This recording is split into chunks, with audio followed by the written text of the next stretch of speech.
when you think back to the trial and think back to just how crazy the media was and a lot of the, defamatory things they said about you, do you think you kind of learned some lessons about the media? Because I imagine before that you were probably living your life and not really thinking too much about some of those crazy things. Well, yeah, I've learned that the media pretty much has the power to control anybody's life. Thank God for independent journalists, because honestly, without them, I think the media may have gotten away with their false narratives. They painted me a white supremacist, a racist, and all these other defamatory things when I was none of those. And it really hurt me, and it hurt my future. What do you feel like are some ways it hurt your future?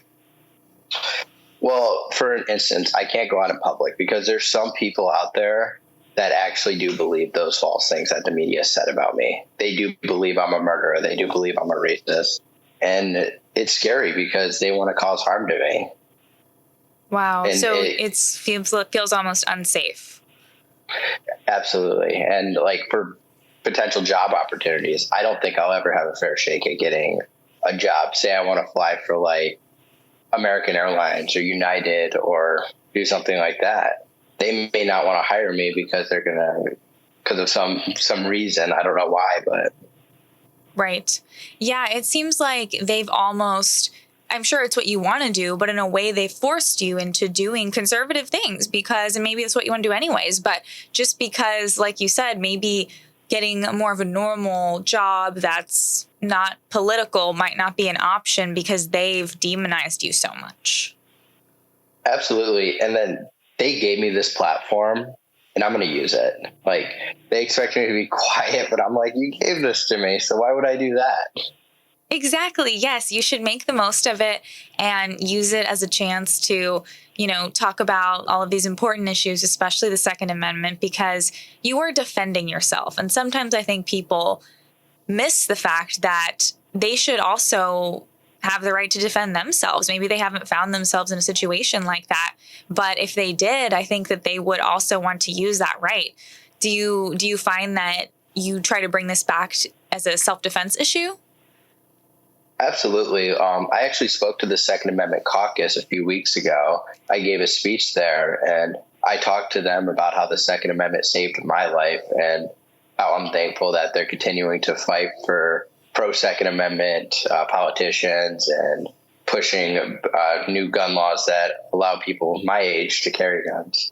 Yeah, definitely. That's really exciting. And it's great because I think we had a big Second Amendment win in New York where, they're still trying to kind of limit it. And so that it's like each street you're on, there's some different kind of rule because of kind of public space and a private space and all of that. But in general, it's much better than it was where you basically couldn't carry a weapon at all unless you had proven that you had somehow gotten death threats. And then even then it takes months, years to get that kind of permit. So basically impossible. So you basically just have the weapon in your home, but then that is only useful if someone breaks into your home. Whereas a lot of crime happens when you're on the street, going to work, going to school.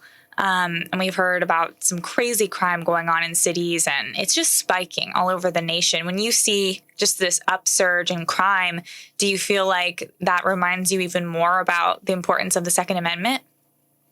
Absolutely. And just our fundamental God-given right to defend ourselves.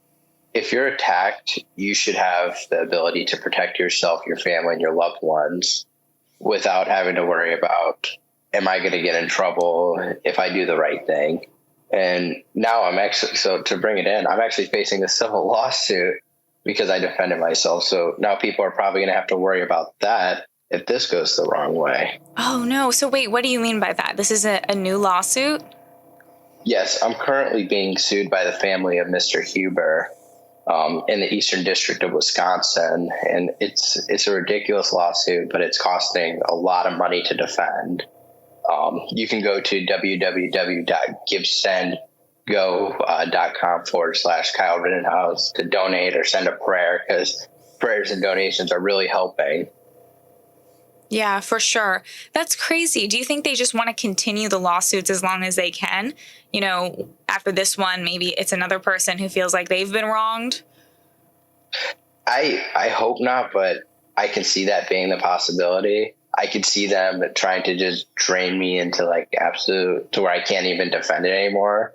I'm barely able to defend this one, but I think that's their ultimate goal, to make it to where like, oh yeah, we're just going to drain you into debt and get away with our own narrative. Yeah, for sure.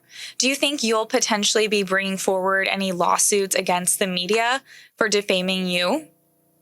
Yes, I'm currently working with my attorney, Todd McMurtry, to bring some forward as we speak. I know it's been a long time coming, but we just want to get it right and we want to make sure it's done correctly. For sure. But on a more personal note, I know you have a very sweet girlfriend. I had the pleasure of meeting you guys and connecting with you both on social media, which was fun. I loved seeing you guys make a Barnes & Noble trip. You got to check out my book and Charlie Kirk's book. So how did you guys meet? So that's actually a really interesting story. So she actually does she's very conservative and she posts very political conservative things on social media. And I saw her on Instagram and then TikTok. So I added her on Snapchat and we started connecting. And I found out we had a lot in common about things we believed in, like the Second Amendment, First Amendment, the pro-life issues, and just our walk with God lined up. So we just clicked.